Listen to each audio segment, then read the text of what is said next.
Hi guys, this episode brought to you by Scottish Grappling. Scottish Grappling doing events throughout Scotland throughout the year.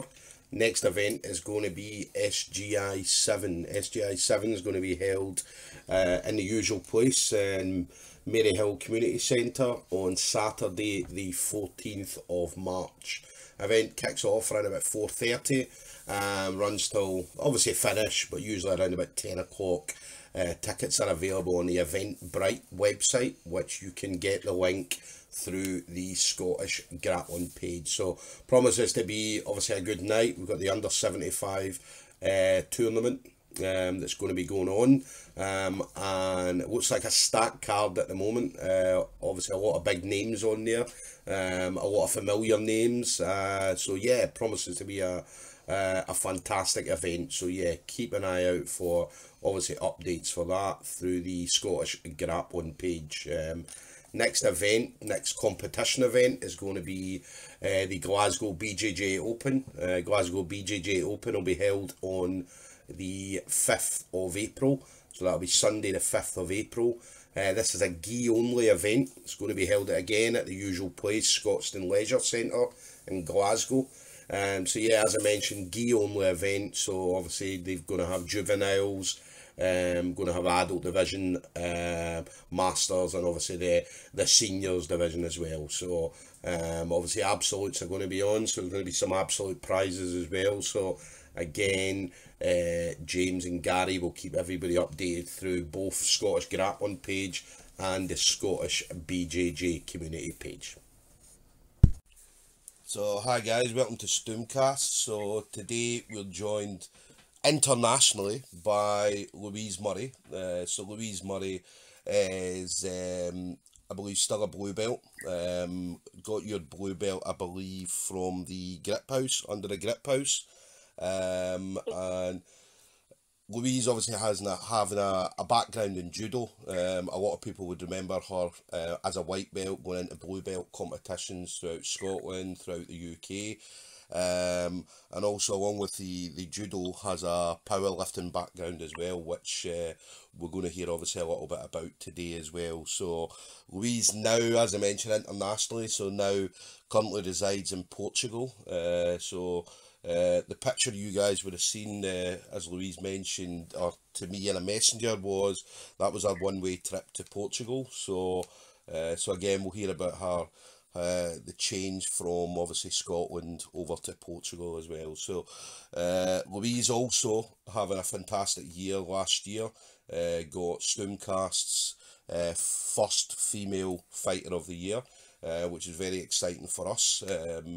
So Louise, thank you very much for joining me on this early Sunday morning. Yeah, it's very early. The one-way ticket thing, that was a joke. It was almost a whole year later, yeah. I moved to Lisbon. I think when you went over, you just, I take it when you went over there, Lisbon, was that the first time you'd been to Lisbon, or had you been previously? No, I'd been to Lisbon previously for the Lisbon Open. Mm-hmm. So then I went for the Euros last year, and after Euros I went back again in February, where I was about to sign a contract for working and decided not to because I didn't like the terms. Mm-hmm. And returned to Scotland. Thought it was a really bad idea. Started looking for better jobs in Lisbon, and within 3 months I'd moved and now have lived here since June last year. Nice. What do you feel then, the difference, obviously apart from weather and obviously food and things like that, for you in regards to training, how different is Lisbon from the UK or from Scotland? There's no middle ground in rolling, so people are either really soft or they roll like it's the final of the World Championships. Yeah. And who is it you're training with out there? I'm training with 5 Elements over here. So they're a Royce Gracie school, mm-hmm. and they do a little bit of self-defense as well. Yeah. I don't really like the self-defense element, mm-hmm. but it is taught in such a way that I can see how it can be applied in competition. Yeah. So different kinds of grip fighting, different kinds of stance, how to escape on the ground. So a little bit different from, because I remember you when you, because obviously I was at GB when you came over to GB for a bit, before obviously moving over to the grip. So obviously the self-defence sounds a little bit different from, if you remember, the Gracie Baja self-defence programme. So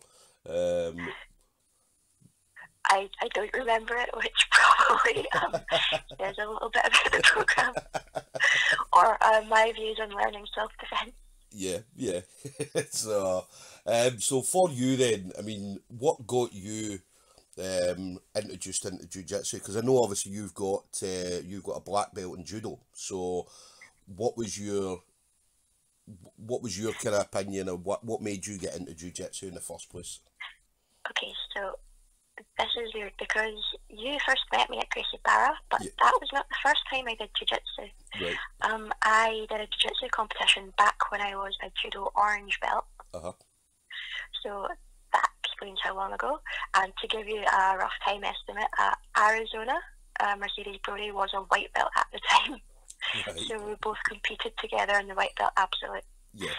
So I used to do jiu-jitsu competitions as extra practice for judo because my strongest area in judo was Newaza, which is the groundwork, and jiu-jitsu players had better groundwork, so it was good to test myself against them before competition. Yeah.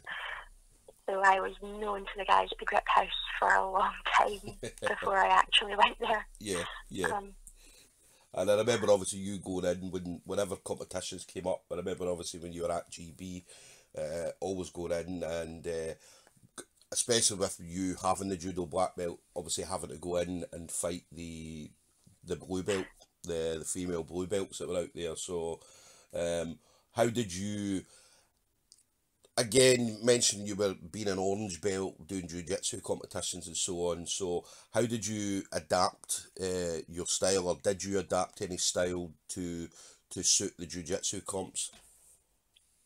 Well, in judo, like I said, I was stronger on the ground. In judo, I would pull guard, which sounds alien to everyone who knows about judo.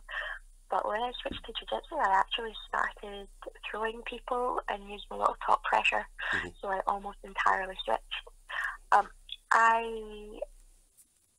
didn't really adapt much. What I had to do was take a step back and look at why I would do certain things on the ground, to take a good look at posture, position, the grips to take. It's not something that's often talked about in judo because the groundwork is so fast-paced. But in jiu-jitsu, people take their time on those, and that was where I was falling down in competition, was not taking my time and trying to rush to get to side control or rush to get to a choke. Yeah. And we obviously mentioned about you powerlifting as well. Now, you powerlifted at a high level, a very high level. So what kind of got you into powerlifting in the first place? Because you're quite small. I mean, what is it you weigh at the moment? I'm not small at the moment. I was lightweight at Euros this year, so I'm at the moment 60 kilos. Right. Bang on. Which, okay, I know to most people that's small, but in my opinion, it's pretty big for me. Right. And what got you into powerlifting in the first place? When I was at university, I wanted to get back into martial arts. But when I was younger, I stopped doing taekwondo because I broke my ankle and my legs got really weak. Yeah. So I went to the personal trainers at university and asked, I want to tone up, put on a bit of muscle. But they misread that as show me some light dumbbells, get me to do sets of 15. But when I told the guys, like, no, I want to be strong so that I can rip people in half like a phone book. And then personal trainers' eyes just lit up, like, oh, this is great. Got me on doing the free weights, so squat, deadlift, bench press. And I was naturally really good at it. So competed in powerlifting a little while afterwards. Won the Scottish Juniors by default, but we don't have to say by default. And I continued from there. And because I know, again, I mentioned to you earlier, we've got a guy in our gym, Mark McQueen. I don't know if you know Mark, but Mark, world champion powerlifter as well, and Mark is Mark, I think when he started the gym was I'm sure he was about 130 kilos. So when he came in, it was all about strength. So he was throwing people about and things like that. So and obviously now I think he's dropped down to about 116, 115, and obviously he's got more technical, and what he's doing now as well is adapting his style by adding in wrestling, and now he's about to start adding in judo, which we've kind of seen when he went to the Euros, obviously winning the Euros. So so do you feel that for you, with the powerlifting, has that helped you in regards to your jiu-jitsu? Certainly I know the training, whatever, the mindset for training for powerlifting, as Mark has mentioned to us, that it gives you a different mindset when you do go into training for anything else. So does that help you when you do jiu-jitsu or judo? Not really. I think it's less about the mindset and it's more about the raw strength that you have. Yeah. But for me as well, being really small, it did a lot for injury prevention. When I started judo, lots of the girls that were doing judo at the time didn't lift, and knee injuries are very common in women in judo. And these girls were all about 63 kilos, 70 kilos, which is a bit bigger than me, getting their knees injured just in training from the rapid change in direction. But because I was lifting and doing a lot of squats, my knees were built to absorb a lot of that impact. Yeah. So I never got injured in judo from that. I actually have a funny story about a time I had to go to the hospital for my knees.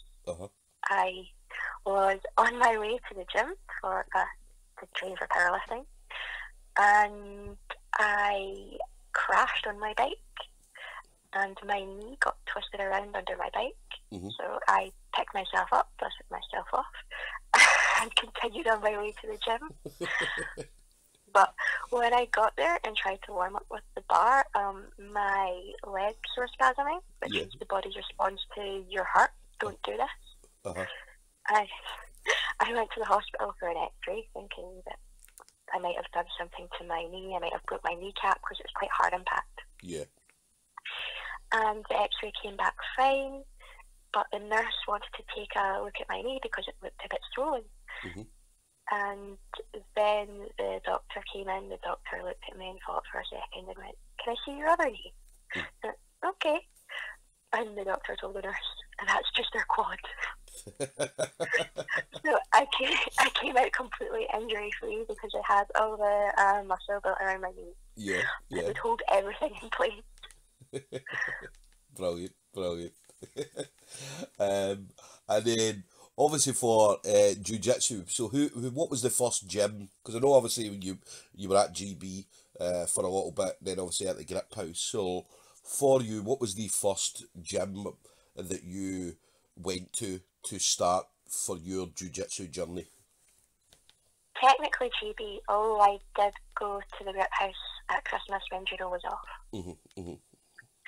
But I started at GB when I started working in the city centre. Yeah. Because it was right next to my office. Yeah. And I could get some extra mat time for judo, which would make it easier for me to train for both judo and powerlifting at the same time. Yeah.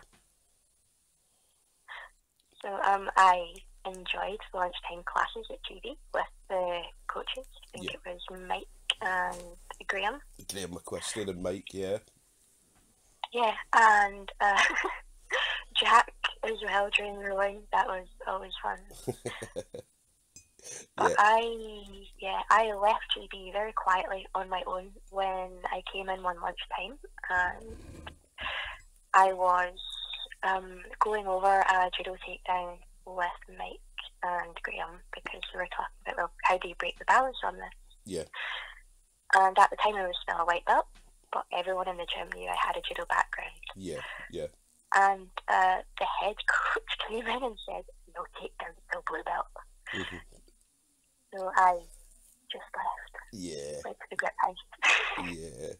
No, that, I mean, the grip house again for you was what I feel, because obviously I remember obviously having a good few roles with you at GB, and it was always fun.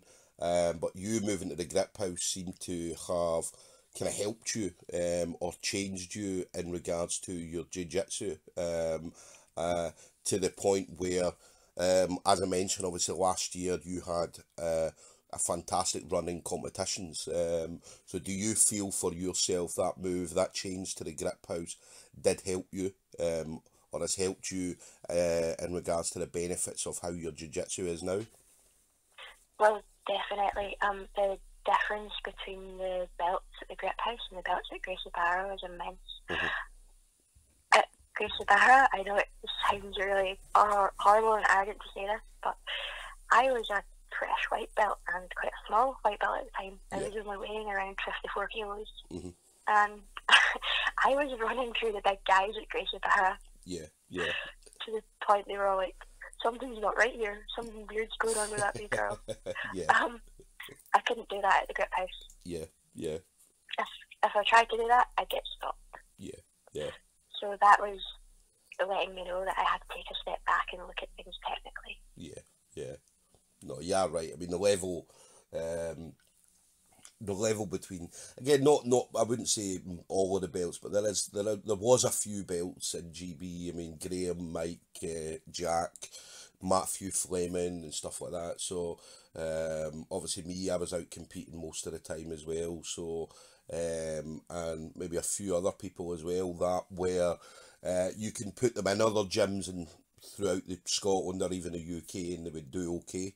But yeah, so I completely understand where you're coming from, because again, when I moved to Marcus's and I seen the difference in level between Marcus's and obviously GB, and then the difference in level between the grip and GB, there was a massive difference. So so it definitely helped for me anyway. It helps me with my training going forward as well. So and then with you being at the grip then, so you who was other females that were there when you were at the grip house? Joanne Calderwood Mm-hmm. was there when I first started, Yeah. and I think she was the only one for a while. Yeah. I sometimes saw Fee Crystal, so Joanne and Fee being MMA rather than straight jiu-jitsu. Yeah.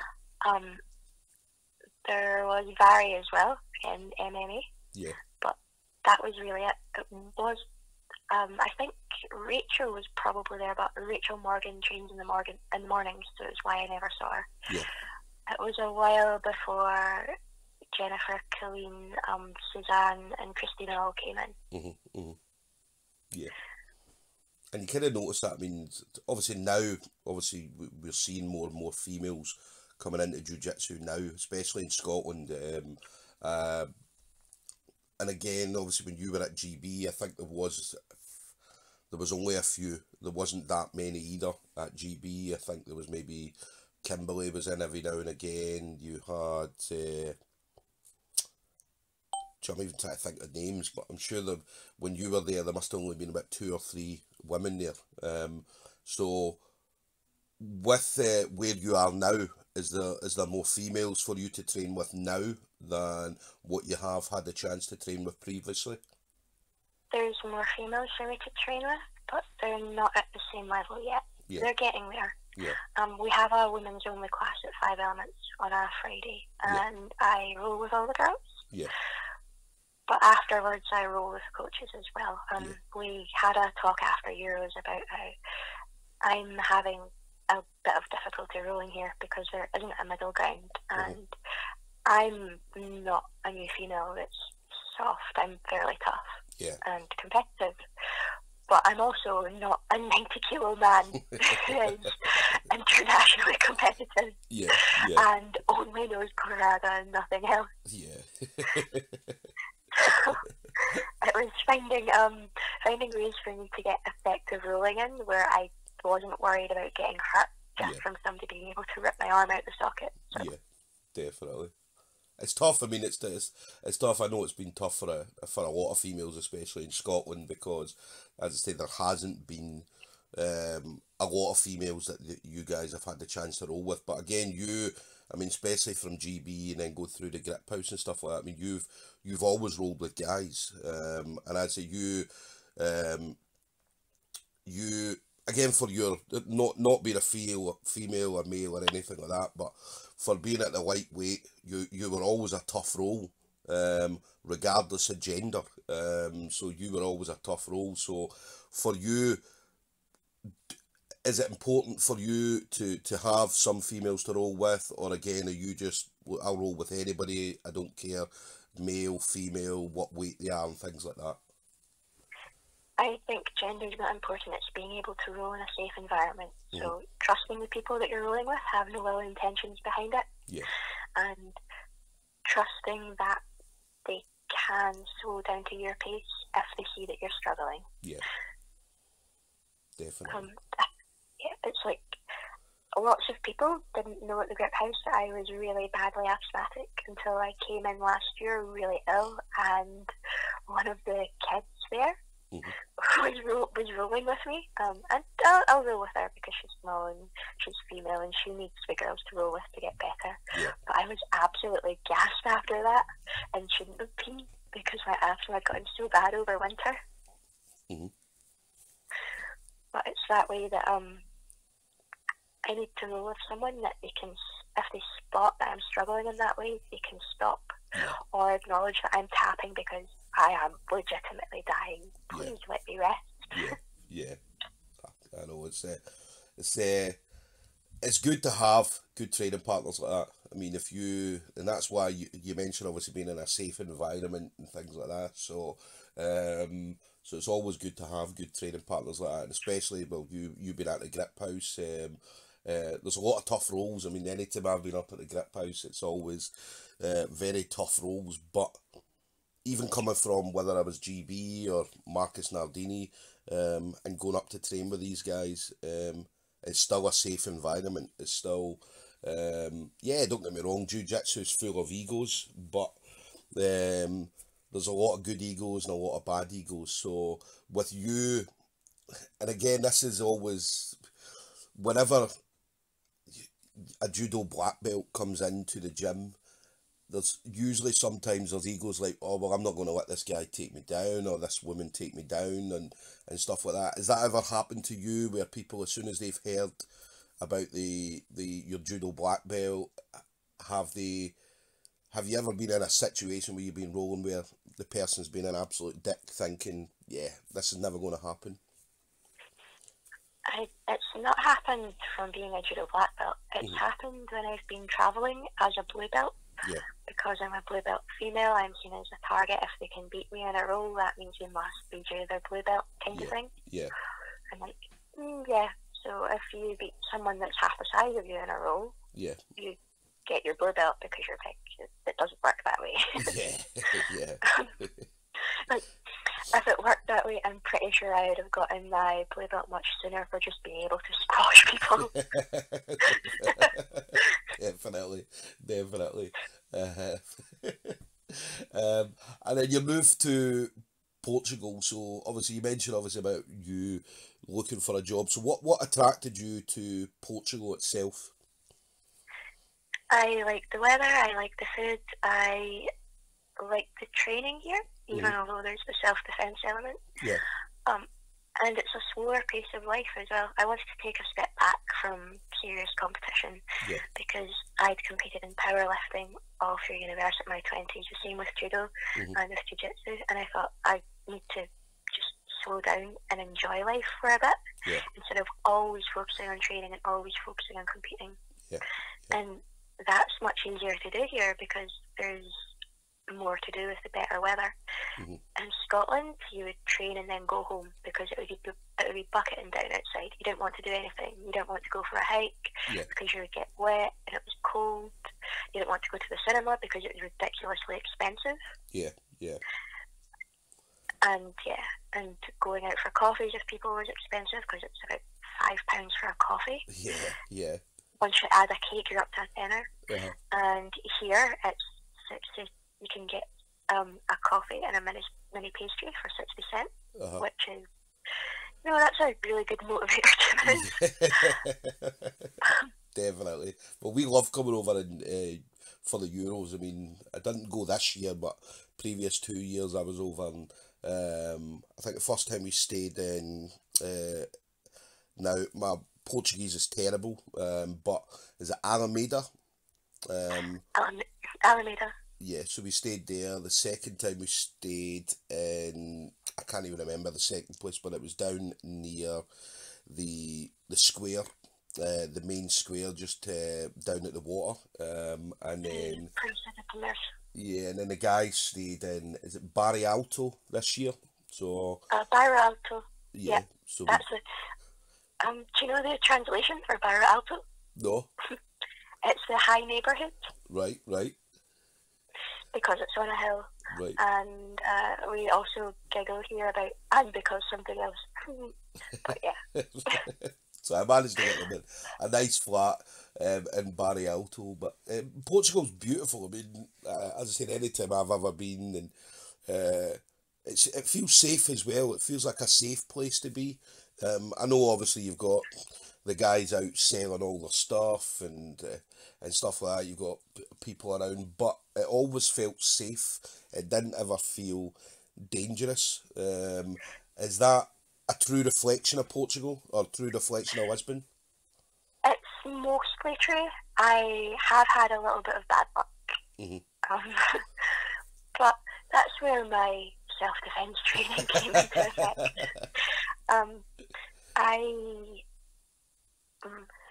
So the way I told my dad this was I had my phone taken at knife point, and my dad had to tell me, no, that's called being mugged.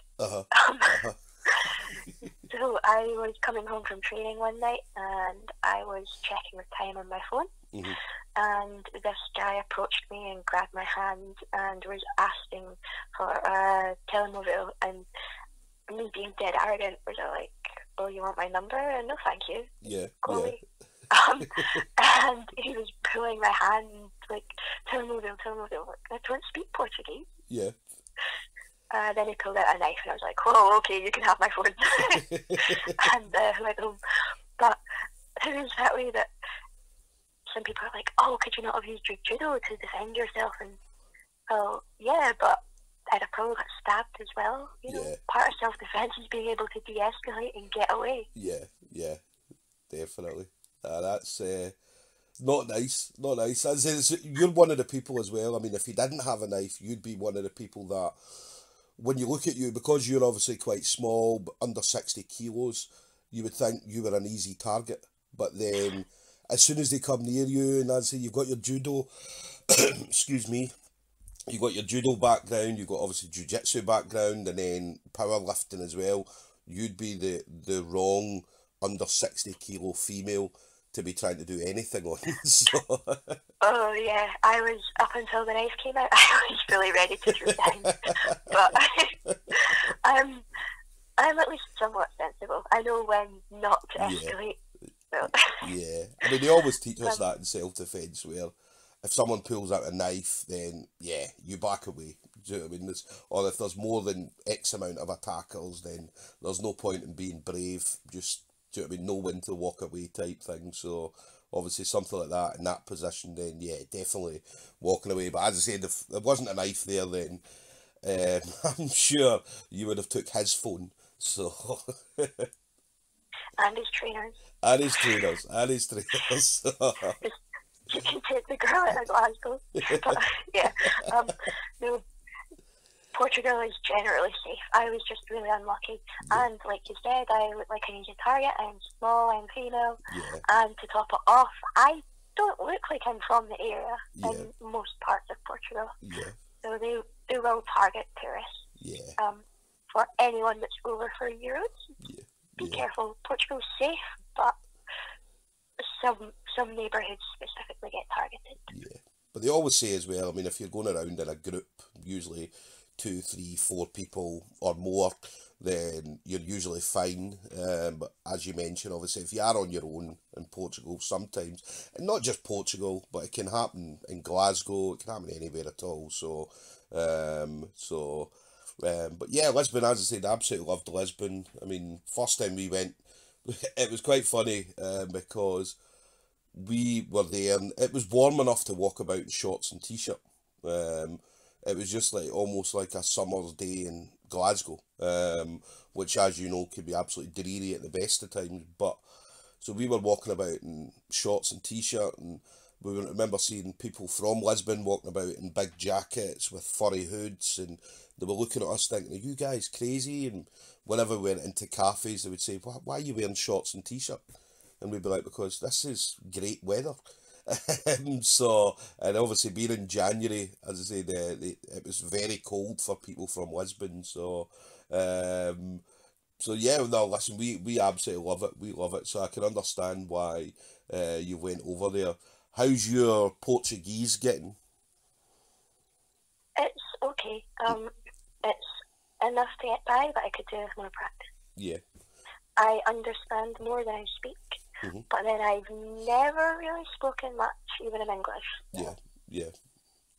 And do you have, is there English speaking? Because obviously some people from Lisbon, they do speak good English. So do you have people, whether it be in the gym or maybe some friends that are over there that do speak English?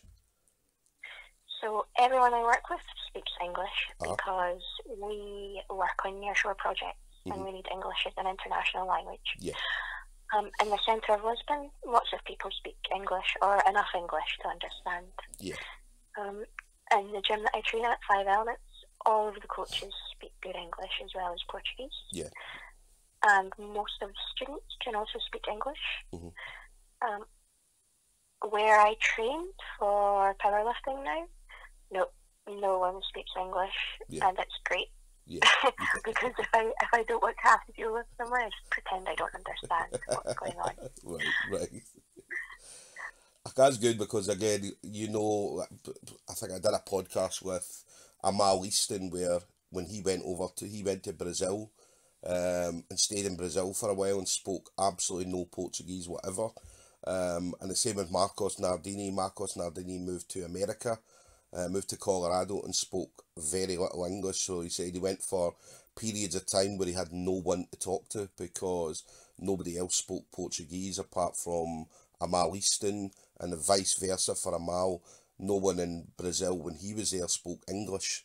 So they went, as I say, long periods of time where they had nobody to talk to. So it's good that you do have people around you that do speak English. So otherwise, as you know, it could be a very, very boring place if you have no one to talk to. So, but yeah, so we mentioned competitions as well, Louise. So you mentioned about starting jiu-jitsu competitions as an orange belt. Obviously, I remember you going into competitions as a black belt in judo, but you obviously had to compete in the blue belt division. So and it was always exciting to watch you because I was thinking you were going in and you were getting ready to take people down, and when you took people down, it was always brilliant to see. So I always love judo black belts when they come into jiu-jitsu and start throwing people about and things like that. So it's always great to see. So for you then, when you are, let's go to when you were competing in the blue belt division. So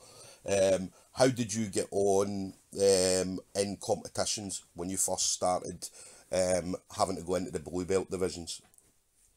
Terribly. I lost all the time. It wasn't until about 6 months in I started to win. Yeah. But it was just little things, like I thought I could take a girl down and power through her half guard and had no concept of how to defend a back take. Because in judo, when someone tries to take your back, you just curl up and stall. Right. Which doesn't work so well in jiu-jitsu. But now I've got a much better back take defense.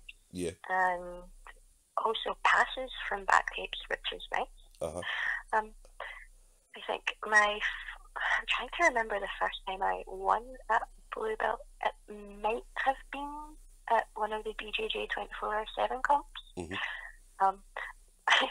I pulled guard into a loop choke, and the girl and her coach got really angry because they were at the side of the mat yelling about how it wasn't fair for judo black belts to be competing against new grapplers. Yeah. And the referee just said, "Oh, she's a blue belt. She's Yeah. doing nothing wrong." Yeah, yeah. So the first time my mum was pulling guard, so that was kind of funny. Yeah, yeah. I know that you do see that a lot because when you come in to the competition and you go into the blue belt division, and as soon as you see anybody coming into the blue belt division wearing a white belt, everybody knows what's coming. As I say, when you go in, and there's always complaining, coaches always complain, say, well, look, and as you mentioned, it's not fair because obviously a judo black belt could have been doing judo for 10, 15, 20 years or whatever, and here they are coming up against maybe a blue belt that in some gyms could be a blue belt after a year, so there's always that complaining, but you're in the blue belt division because a blue belt is an experienced grappler. They're not, it'd be different if you were going in as a black belt in judo into the white belt division, then you can understand. So but there's always you know yourself, I mean, you've competed quite a bit, so you know, you've heard people complaining about all sorts of stuff. So I didn't start judo till I was at university, and it was 4 years till I got my black belt. So people had this misconception I'd been doing judo for years and years. Like since I was a child. Nope. Yeah. It started as an adult. Yeah, yeah. And then you obviously going through your GB, through some of the competitions that you did, and then moving to the grip house and obviously doing some competitions. So when was it you got your blue belt? I don't remember. I think it was 2 years ago, maybe 3 years ago. But I got it when Roberto Atala came over for a seminar, and it was just after one of the Scottish Championships. I know that I think Gaz and Paul were at the competition to watch us. So I was first fight on of the day, and I was looking around to see if I could see them. I couldn't see them. I saw this strange Brazilian-looking man and assumed it was the other girl's coach. No, it was Roberto Atala, and he was basically just watching to see. I think he was watching to see who was capable of being a blue belt at that point. But yeah, I melted a curly lassie with a Cianagi. Then sat on her for a round as standard procedure. And then Roberto Atala, as we know, obviously, is the grip house's kind of main man. So to get your blue belt from Roberto Atala, how did you feel? What kind of thoughts? Because obviously we knew you were going to get a blue belt at some point. So how did you feel when eventually that did happen? Can you remember that? I was really angry and didn't want to go to a seminar. I'd rather have had my blue belt off of Gaz and Paul, and I said that when I stormed out after the incident of kicking all the white belts off my mat. So, it was Vic was on the door, and I said, "Yeah, I'm not doing a seminar. If they want to give me my blue belt, Gaz and Paul can do it." And said something about Roberto Atala, and yeah, I could repeat in Portuguese, but there are people who would understand it. But yeah, I just Gaz and Paul were the guys who coached me. So I feel it's more of a blue belt from them than it is from Roberto Atala, because Roberto Atala usually does once or twice a year. Yeah, so it's difficult. So he doesn't know you. He doesn't have that same kind of relationship with you than your kind of main coaches, Gary and Paul and things like that. So if you ask Gaz and Paul, it's probably a good thing he doesn't know me. And then, so obviously your blue belt, you're going in, you reckon that was what, about 2-3 years ago roughly? So yeah. And how did your game adapt? Because again, anybody I've spoke to, obviously as a white belt, they come in and they do their thing. They're obviously learning, getting their skills to then become a blue belt, and then a lot of times people's game changes at that point. So for you, what changed, if anything, when you became a blue belt?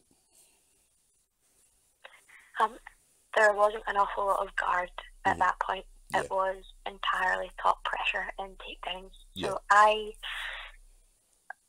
at featherweight, I was always pressure passing girls, which is probably unusual to see at such a small weight. Yeah. But it worked for me. I had good base from judo, and I had a lot of strength from powerlifting, considering the size I was. Yeah. And the other girls also only being 50-something kilos. I actually probably hit more takedowns now than I did in judo. And recently I've started adding a lot more wrestling in competition. I wrestled a lot at the grip house. Yeah. But it's different in training versus competition. In training, you don't ever feel like there's anything at risk for shooting for a double leg or shooting for a single. I was always wary of doing it in competition because if I mess it up, that's my back taken. Yeah. Yeah. It's and again, this is something that, again, I don't know if it's a grip house thing. Obviously, you guys are at the grip. They had, obviously, every class you can think of. They've got kickboxing, they've got MMA classes, they have, obviously, jiu-jitsu classes, they've got wrestling classes and so on. So, again, is it important being somewhere like that for your development in regards to, as you mentioned there, through wrestling and things like that? So was that important for your development coming through white, blue belt and things like that? It definitely was. But what made the biggest impact for me in competition was doing MMA classes with Dean. I used to get really nervous in competition, and I would try and focus on just being really technical. I could rely on technique, and that would get me through. But once you start hitting international blue belt competitions, you have to be a little aggressive. You have to be able to perform under pressure.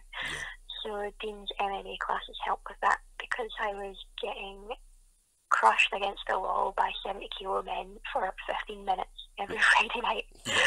And it's not pleasant. No. But it's the kind of pressure that you need to be under to keep fighting back and control positions, eventually get takedowns if you could, because these guys are generally really good at wrestling. So his classes made a massive impact on how I performed at international level.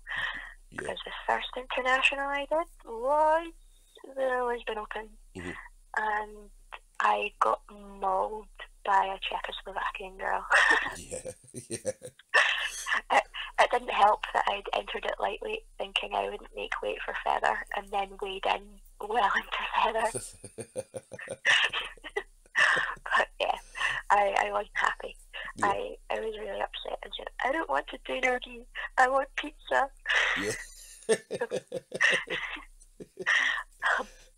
And obviously I noticed that relationship obviously with Dean, because Dean, when obviously we did the StoomCast Award, and you last year won the Female Fighter of the Year, and Dean accepted the award. Now obviously you've seen the video, and Dean said, look Stuart, see, when I accept this, I'm not accepting it for Louise, I'm accepting it for me, because I feel that if it wasn't for me, Louise wouldn't be where she is. And obviously he was kidding, he was joking and things like that. So, but he's joking, but he doesn't realise the impact that he had on my training. And also towards the end of 2018, where I was noticeably very not happy in Scotland. It was when I came back. The first time I'd come over to Portugal to sign a contract, and I was talking to Dean, and he said if he was in my position, he would do the same and just leave the country. But yeah, he's the effort that he's putting into coaching the teenagers, not just for MMA, but in general life soft skills, and how not to be a wee how not to be a wee fanny, basically. Yeah, yeah. That's how he would put it. So yeah. Yeah. Nah, Dean's brilliant. I mean, Dean's definitely a character. He's definitely a character, but he's absolutely brilliant. I mean, anytime I've ever met Dean, as I said, he's always been really good. And again, it's funny because when when I was at GB, it was always the you don't go and train at the grip, because if you go and train at the grip, because you're a GB guy, they'll do this and they'll do that, and they won't accept you. Not accept you, but they won't be welcoming. Which for me was the complete opposite. Obviously, if I walked in the gym like, do you know what, I'm this, I'm that, then fair enough, they might have been different, but yeah, you always go into the grip and be respectful. And I'd say Dean was one of the guys where whenever I met Dean, Dean was a really nice guy. Obviously, we've got that same respect, because obviously you've got to respect people in regards to what they do in jiu-jitsu or MMA and things like that, because a lot of the times we've all got the same goals. We all want to go out, we all want to do well in competitions, we all eventually, hopefully at some point, get to our black belts. We want to get through training sessions without injuries and things like that. So Dean's definitely one of the kind of the nice guys that I've ever met. So it's good to hear, obviously, that he was an influence, certainly in regards to your jiu-jitsu and your training and things like that. Yeah, so I knew coming back after the Lisbon Open that what I needed was to be put under pressure in training. Yeah. And I asked Dean if I could do his MMA classes, because nothing puts you under pressure like getting punched in the face. Yeah. Well, I'm about to find that out. We're doing the Mark Connor does the Ultra MMA. So they do, it's kind of, I don't know if you know much about it, but it's like white collar boxing.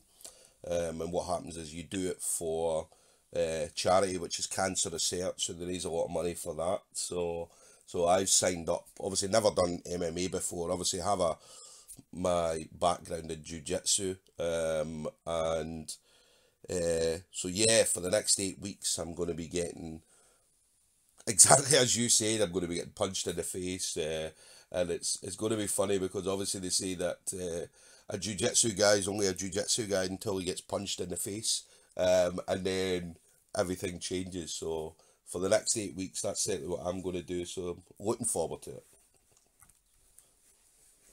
Yeah.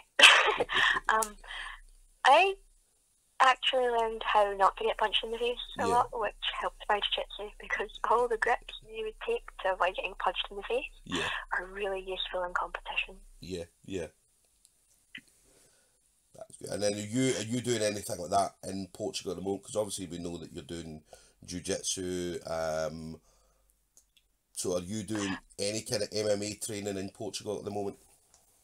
Not at the moment, but there was we sometimes do the same kind of drills in self-defense that Dean would do in his grappling for MMA classes, where you'd be throwing punch combinations, you'd be slipping the jab and going in for a takedown. We do that as part of the self-defense in the women's class, which to some people doesn't sound like self-defense. So we do that. We had the coach that night, Elio, brought me out to demonstrate what he was talking about with punches. And because of all the drills in Dean's class, I did it entirely wrong. But Elio, he demonstrated someone throwing the jab, he slipped the jab, going for the double leg, and he came out and threw a big right hook. And then I instinctively rolled it and went to his back. Because of all of the drills in Dean's classes for the time the short time that I was doing MMA. So it works, obviously, the training that you've had, obviously you are able to adapt that and use that in not just training, but also jiu-jitsu competitions as well. So, and again, not a lot of people know that, but yeah, obviously, as you mentioned there, MMA helps, it does aid your competition or what you do in jiu-jitsu. And in self-defence, I think Dean's MMA classes are probably what contributed to me not getting stabbed when I got my foot taken. Yeah. Because I was under pressure, and because I knew I had to stay calm in situations where I was under pressure, I was very calm about that, letting my phone go. Yeah. Yeah. But if you ever speak to Dean about how he structures his MMA classes, and there's all of the defending stripes that you can get into grappling range and the grappling classes, he does a lot of wall work with the team. And that wall work for a woman is going to be a lot of the scenarios they'll need to defend themselves in. Because if you think women get targeted by the different violent crimes to men, so you'll be out in the club and you'll get cornered and somebody will be aggressive against the wall, and then your wall work has taught you how to get away from that. Just get away. Yeah. And that's definitely important. I mean, and that's why we don't obviously see a lot of females coming in, because obviously some, and you'll know this through your training, but you do get some guys who can be overly aggressive when it comes to rolling with a female, or there's some guys that won't roll with a female because they're maybe smaller or for whatever reason, and as you mentioned, as you've got when females are out and about, obviously there's other things that can happen, so it's obviously important to try and get as many females in as possible. So yeah, it's good that you're able to use that. It's not even for the technical aspects that are being taught for self-defence, it's the fact that it makes them more confident, and if they're more confident, they look like less of a target. Yeah, definitely. And then for you, obviously you doing the IBJJF comp, so your very first IBJJF comp, how did you do in that? Was that the one you were talking about earlier where you went in at lightweight? Yeah, it was the Lisbon Open. That was my first IBJJF competition. Yeah. And I'd say you did, because obviously when we did the StoomCast Awards last year, and obviously we looked at obviously people's records, and obviously yours came up. I think there was you and now if I remember rightly, it was Jennifer Colleen, and there was rules. Now this is the rules were kind of broken a little bit when it came to this, but when the awards came about, it was Scottish based fighters, and obviously your name came up quite a lot, Jennifer's name came up quite a lot as well, and there was a couple other girls as well, so but I didn't realise until after we'd already picked who had won the awards that in fact I still didn't realise until I think I spoke to Lorna Kinnock, and she said, oh yeah, do you know that Louise lives in Portugal now? And I was like, no, I didn't know that. But I think when you first started off at the beginning of the year, you were Scottish based, if I can remember rightly, and then obviously I think whenever you moved over to Portugal, but you began the year as a Scottish based fighter, so we kind of bent the rules a little bit, but I mean you were deservedly, obviously for everything that you'd done last year, deservedly won it. I'd say it was between you and Jennifer Colleen, and obviously we know Jennifer's now moved down south. So for you last year then, I'd say you had a great year last year. What was the competitions that you won last year? What was some of the kind of highlights that you did? There was the Porto Challenge, which was in Portugal, and I did that back in March last year. Yeah. I won the absolute, and then got told I couldn't have the absolute prize because there was like a total of 6 girls in the competition, and they needed 8. The prize was tickets, flights to the World Championships. That would have been really good. The European Masters, I didn't go in expecting to win that. It wasn't until after my first match, I realised that I could get a gold medal that day. And my last Scottish competition, I think it was the Scottish Championships, and I had to go up against Rachel Morgan in the final of the Nogi Absolute, which I didn't like because I trained with Rachel and I really like Rachel. But I also know that when you train with someone, you just end up fighting harder. But yeah, that was definitely a highlight. But Tina was watching me this competition because she would see me go on for a match, and then I'd be sitting at the side of the mat on my laptop because I was doing lots of technical and architectural challenges for the jobs I was interviewing in Lisbon. And there was 4 or 6 weeks between that competition and actually leaving the country. So it was a very short time. Yeah. And I remember when you did leave, I remember the posts you were putting up, you were kind of selling different bits and pieces that obviously you couldn't take with you. And it was different kind of training things that you were selling just to and I remember some of the posts was, look, if this doesn't go, it's getting left or it's getting put in the bin or whatever. So but yes, you also, the picture that we put up was the picture where you won the trip to Lisbon. So that would have been the previous year then. That would have been 2018? 2018, I used to do this thing where I'd go off to competitions and not tell anyone I was competing because I didn't want the pressure or the expectation. And I entered the UK Open thinking everywhere in the UK is an 8-hour drive max from Glasgow.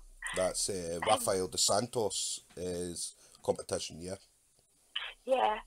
And I drove down the Friday night before the competition, and it was about 12 hours, got into my hotel at about 2, 3 a.m. to compete the following morning. So that was a really good competition. The woman that I beat in the Absolute of that, she had been winning the Absolute at that competition every year. That was the first year that she'd lost. But her coach had told her is that it's probably the best he'd ever seen her fight because she had to put in so much effort to try and claw back what she could to win. That was a really good competition. The drive there and the drive back, not so much. It's a long drive on your own. Definitely on your own. I mean, travelling to comps, I mean, I've done it before, and I mean, going on your own, especially driving down, and then driving back on your own,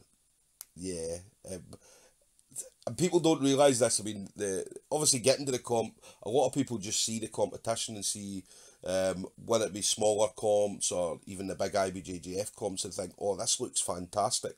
But what a lot of people forget is some people, especially you're saying there, the 12 hours to get there, 12 hours to get back, or if you're having to fly to Portugal or fly to America, fly all over the place, it can be boring if you're on your own. It can be very, very boring, and in some cases, or in a lot of cases, you're always on your own. So how do you adapt to that? How do you...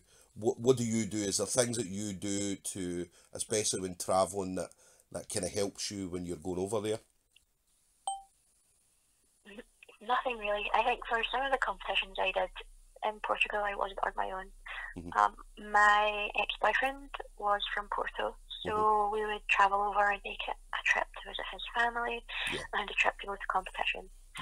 But he couldn't corner me. He was useless in that aspect. He didn't know the rules. So as best he could tell was you won because you were on top all the time.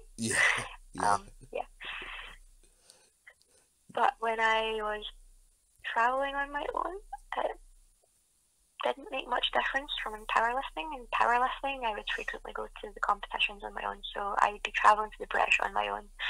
Because I was the only Scottish person on the international team for a long time, I would be flying from Scotland on my own to travel to competitions. And do you prefer, because again, when you talk about being on your own, I can relate to that, because a lot of competitions I did, I would always be on my own. And so do you, because some people like to be on their own, some people like to have a big team around them. What's your kind of thoughts on that? What do you feel? I think having a coach to corner is good. I see a lot of benefit in that. I would benefit from it in judo a lot when my coach would be there to shout from the side of the mat for me. Yeah. Also because sometimes there would be an issue with the referee and I'd go to start talking back and have to be told, no, don't, that's my job from the coach. Yeah. But I found a lot of benefit when Gaz was cornering me at the European Masters. Although he was angry the whole time during my first match because I was taking ages to take the girl down. Yeah. And when I first came over here, I had a competition the first weekend I arrived, a Grappling Industries one. Yeah. And one of the coaches for 5 Elements showed up to corner me. This was right after I'd just had my knee injured in the no-knee absolute, because I didn't check the Grappling Industries rules until the night before and thought I would be fine doing advanced rules. So he cornered me for the blue belt gi and blue belt gi absolute, and then sent me home before no gi because my knee collapsed walking onto the mat. Right. Yeah. So he got really angry as well because I gave up 2 points in my final. The absolute, I had to pull guard because I couldn't wrestle because my knee was wrecked. I was barely standing up. But as I pulled guard, the girl grabbed my leg, so it was her takedown. Right. But it wasn't a problem. Yeah. I mean, I know Gaz is it was quite funny because when we gave Gaz the Male Fighter of the Year, obviously went up to the grip house, and again, I don't know if you've seen the video of it, but say that, I'm just here to present the award to Gaz, right? And Gaz is like, came over and he's like, no, and he wasn't happy because you know what Gaz is like, he doesn't like to be put on the spot like that, he doesn't like to be kind of applauded like that.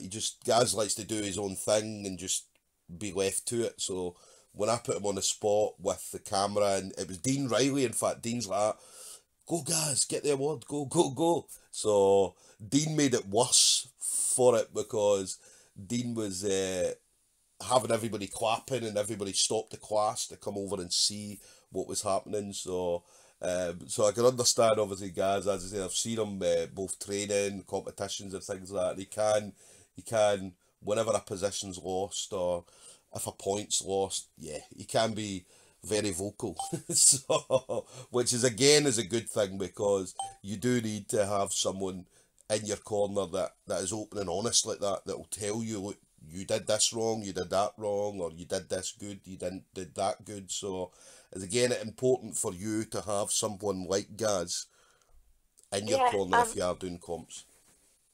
It's not just that Gaz will tell you what you did wrong and where you need to improve, but he doesn't do it in a way that makes you feel targeted. Yeah. He's very calm and methodical about it, and I like that. Yeah. I don't need the emotional, oh, you did this badly, you did that badly. I need the, okay, you did this wrong, and you need to work on, for example, I need to work on my backstep passes, because it's how I lost my second round at Euros this year, was being a little apprehensive on my backstep stuff. He said, okay, this is what you need to work on, and this is how you work on it. It's just very methodical, which is it's a sign of a good coach. Paul was the same as well. For everyone in the grip house, no matter if they're one of the grip house international competitors or one of the new white belts that's just really enthusiastic, Paul will give them advice on how to improve their game, where their holes in their game are, what they naturally tend to and are good at. So they take care of everyone at the grip house. They're not just that solid competition team that they have a reputation for. yeah. And it's good. I mean, the grip's been absolutely fantastic for obviously MMA in Scotland, jiu-jitsu in Scotland, and things like that. And the reason for that is whenever, and again, this was from the GB days to Marcus Nardini and other gyms as well, the one gym everybody wants to beat in any competition, whether it be MMA or kickboxing or jiu-jitsu or whatever, wrestling, is the Grip House. So they're the guys that everybody sees as, these are the best guys. If I beat a Grip House guy, then I'll come back to the gym on Monday morning and I'm an absolute legend. So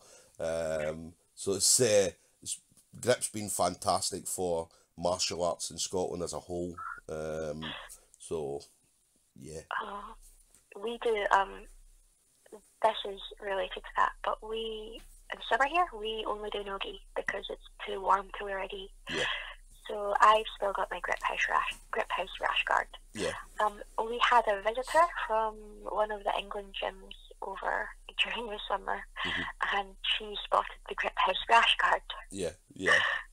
So yeah, she really wanted to roll with me, and asked what my name was and things, because I was from the Grip House. I was wearing a Grip House rash guard, and the Grip House has a reputation not just for Scotland but all over the UK now as well. Yeah, yeah. And this was really weird to hear from a girl. I was like, "Oh, I know you. I've seen your name on competition results." And yeah, it was strange.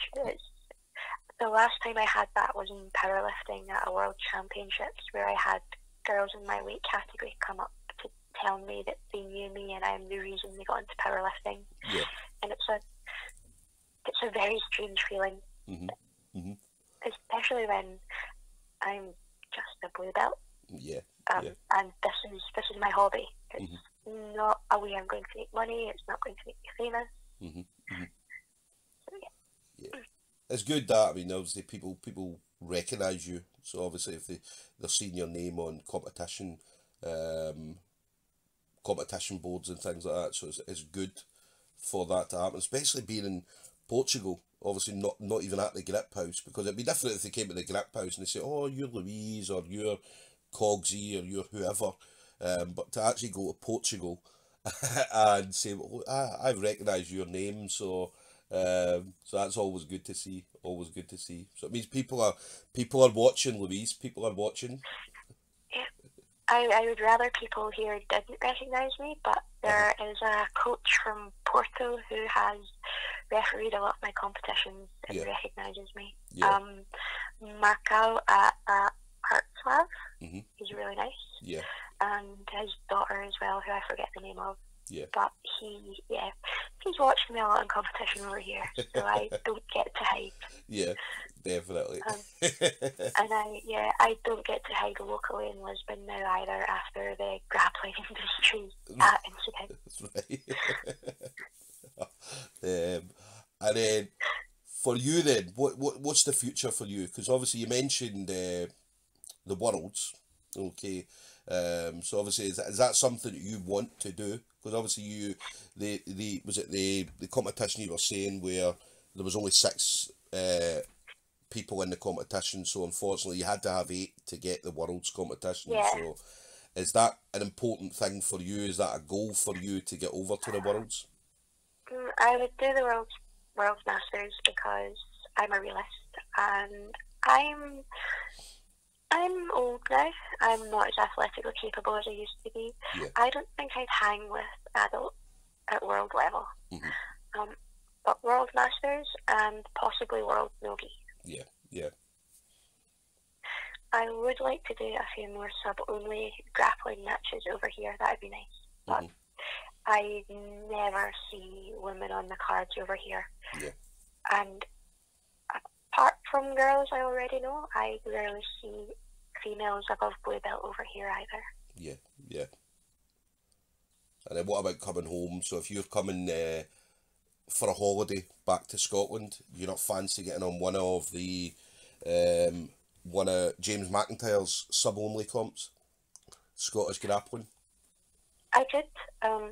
The problem is I don't have a car in Scotland, so when I go home, I go to the middle of nowhere, Fife. Right, right. And when I visited the Grip House for Christmas, it was a 2-hour bus journey there and back. Yeah, yeah. So if I was going home, I'd have to really plan it in advance, fly into Glasgow and then take the bus over to Fife. Yeah. It's a bit of a trek, yeah, coming from Fife.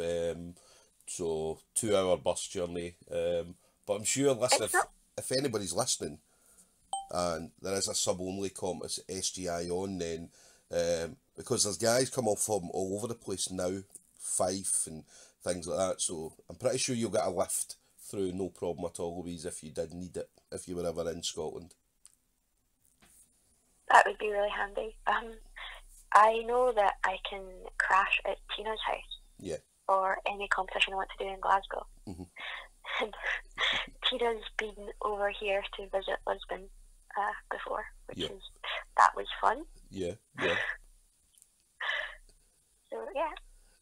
Nice. And then, so, final thing then, or the couple of things. One, if it wasn't for judo, jiu-jitsu, what would you be doing? I'd probably still be playing World of Warcraft. Right. Actually, I might install it on my laptop because I get a lot more free time here. Or I'd probably be trying to be a pro gamer of some sort. I'm a naturally competitive person. Yeah. I do. Oh no, I know exactly what it would be. I'd be sitting playing Friday Night Magic. Right. Yep. For someone who is so athletic, I had and still have some of the nerdiest hobbies. It's quite funny because obviously when we talk to some of the jiu-jitsu, whether it be female or males, and a lot of them were into a lot of the things that I got from most of them was gaming. When we spoke to Kevin McAloon was saying he would just be a fat slob sitting on the couch just playing Xbox or PlayStation. So but you got a lot of that from a lot of the people. They say when they've got downtime they like to play gaming and things like that. Is that obviously you're mentioning World of Warcraft and something like the stuff like that, so is that, again, does that help you in regards to your thinking? Because obviously going into a lot of these games is all about thinking about what your next move is and stuff like that. I wouldn't say it helps me with jiu-jitsu. It definitely helps me with my career, which sounds strange. I was really good at power leveling in MMORPGs. Yeah. And it was all to do with being able to identify the most efficient path through a quest line that gave the most reward, the most experience. Yeah. I never thought it would have an impact on what I did sports-wise. Yeah. I used to use it to help me make weight for powerlifting, because you don't get hungry if you're reading all day. Yeah. Which is not very healthy. But and then final thing from you then is obviously anybody you want to kind of thank. I know you've mentioned obviously Gary and Paul and Dean throughout the call, but is there anybody, obviously including them, anybody you want to kind of thank or give a shout out to? I would have to say Graham and Mike from Gracie Barra, who actually kept me entertained at Gracie Barra, so I wanted to keep doing jiu-jitsu. And here, Elio and Wilson and Miguel for making me feel welcome in Portugal. Yeah. Brilliant. So obviously a few people. Graham and Mike, I know, obviously Graham and Mike were, again, my first coaches. I mean, every time I see Graham now, I still call him coach. So they two were absolutely brilliant. Even like Jack Williamson and Matthew Fleming and stuff like that as well. I mean, they were, for me especially, I mean, they were quite important for for my development. Jack especially. Jack was one of these guys where he would sit down and he would talk to you about stuff. And I remember, I think when I went and done, when I first started competing, I think I won 6 golds in a row, 6 different competitions. And I remember Jack coming, pulling me aside, and he's like, Stuart, you need to lose. And I'm like, why would I lose? I'm winning everything. And he's like, no, for your development, you need to lose. And I thought that was, to me, I thought that was ridiculous. I need to go out and win everything. And then more and more I sat down and thought about it. And I remember when I did lose, I think I lost, the very first comp was the World Masters when I went over to Vegas. And I remember being absolutely devastated. I was over there, I was like on the phone to my coach at the time, and I was crying, thinking, this is ridiculous. This felt like the worst thing ever. But then when I sat and thought about what Jack had said to me, and then it was all about me thinking, right, and now I know what I need to change. Now I know what I need to do. So these guys were all important. So I can understand why you're saying definitely these guys, Graham and Mike. Yeah. I get the same from Helio here. He says that I need to lose. Yeah. And the guys over here have never seen me lose. Yeah. So I'm trying to explain, no, I've lost in the past. I'm okay with losing. Yeah. Yeah.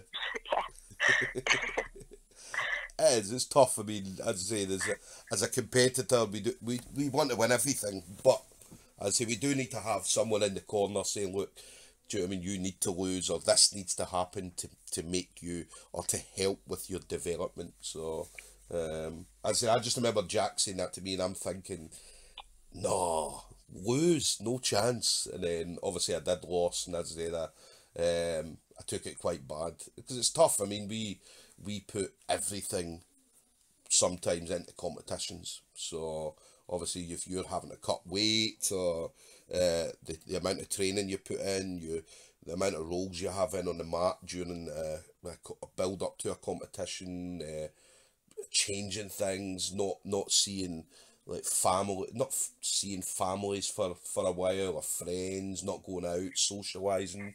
So we put a lot into it, and then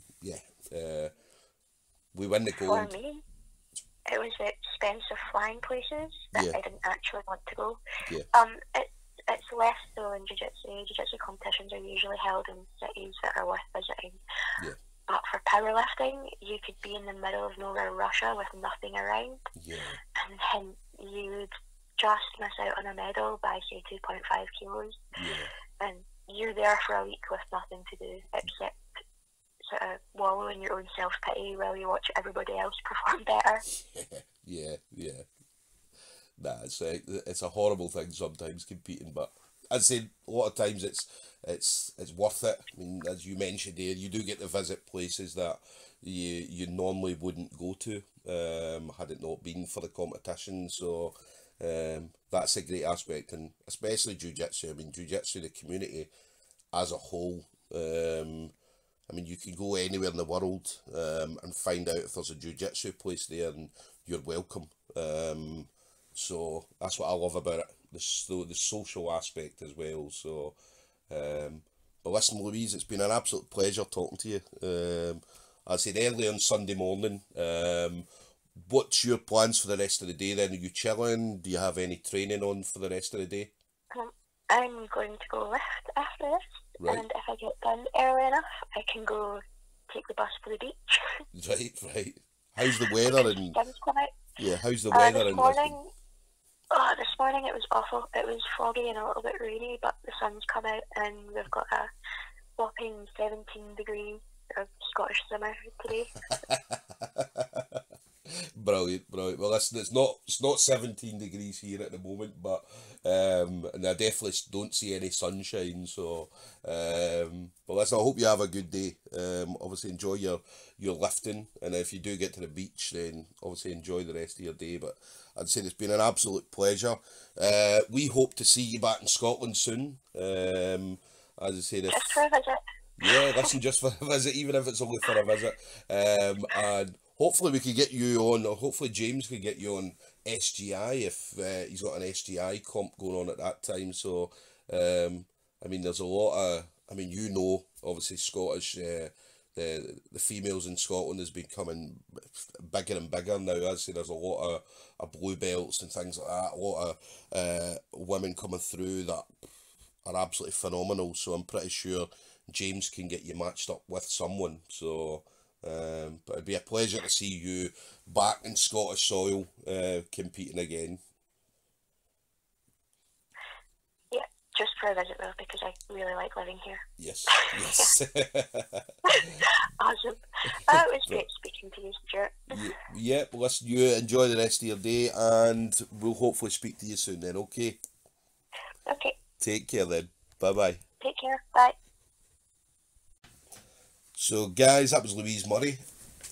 So, again, brilliant to get an insight into Louise's journey. As I say, Louise has done quite a bit throughout her journey. Obviously mentioning there, so she mentioned there, obviously it all started when she went to uni, so started powerlifting, started doing judo, and then later on coming into jiu-jitsu. I said I remember Louise when she came into GB, obviously came in as a white belt. Yeah, as an experienced, obviously when you're an experienced grappler, you can see someone coming in, just the way they walk in, the posture and things like that. So you knew there was something different about Louise, and it wasn't until you started rolling with her that you found out what that difference was, and that was the judo black belt. So I remember her coming in, she had the judo gi on, the blue judo gi on, and the white belt, and thinking, yeah. So, and Louise obviously she's bigger shoulders, and so you knew there was something different. So obviously the judo black belt and obviously the powerlifting as well. So she obviously competed at a high level in powerlifting, and did absolutely brilliant. Again, anybody that's got Louise on Facebook, you can see some of the pictures. There's also videos of her lifting and things like that. So and then obviously going into jiu-jitsu, starting at GB, then moving over to the grip house, where things changed in regards to her games. As she mentioned there, obviously she had good coaches around her. She had Paul McVeigh, Gary Christie, and obviously Dean Riley as well. And the level of guys at the grip house, as I said, year on year has been getting better. As I mentioned earlier, that the grip house is always the team that you want to beat in a competition. If you come up against a grip house, male or female, then you always want to beat them, because as I say, you go back to the gym on Monday morning and you're a hero. You beat the grip house guy, and so it was good for Louise to go over there, because again it helped her adapt her style, helped make her jiu-jitsu better. And as you've seen, obviously last year, obviously went on a bit of a tear last year and won the StoomCast Female Fighter of the Year last year, which was voted by 4 separate judges. So so yeah, very great insight into Louise's journey. Wish obviously Louise the best for the future. As I said, obviously new life in Portugal, training over there. So it'll be interesting to see what's going to come from Louise next. She mentioned about the World Masters, World No-Gi, so hopefully at some point she might get out there. Just a bit unfortunate with the competition she was in, where that was the prize, but because there was only 6 women in the actual competition, it needed 8, so obviously the prize didn't get put out, which it's a bit of a gutter, because you're expecting to go over there if you do win it, to get told, oh, by the way, you're not going at all. So so I'm sure she'll get out there at some point, and she'll absolutely love it. I mean, Louise loves competition, so she's competed in everything she's ever done: judo, powerlifting, jiu-jitsu, and so on. So, and as she mentioned there, she loves competing. So we'll see more from Louise in the future. Hopefully James can get an SGI sorted for when she's over visiting, so we can get her on that, and get her up against one of the females in the UK. So hopefully we can get that sorted. But listen, thank you again, Louise. And so guys, thanks for listening, and we will see you on the next one.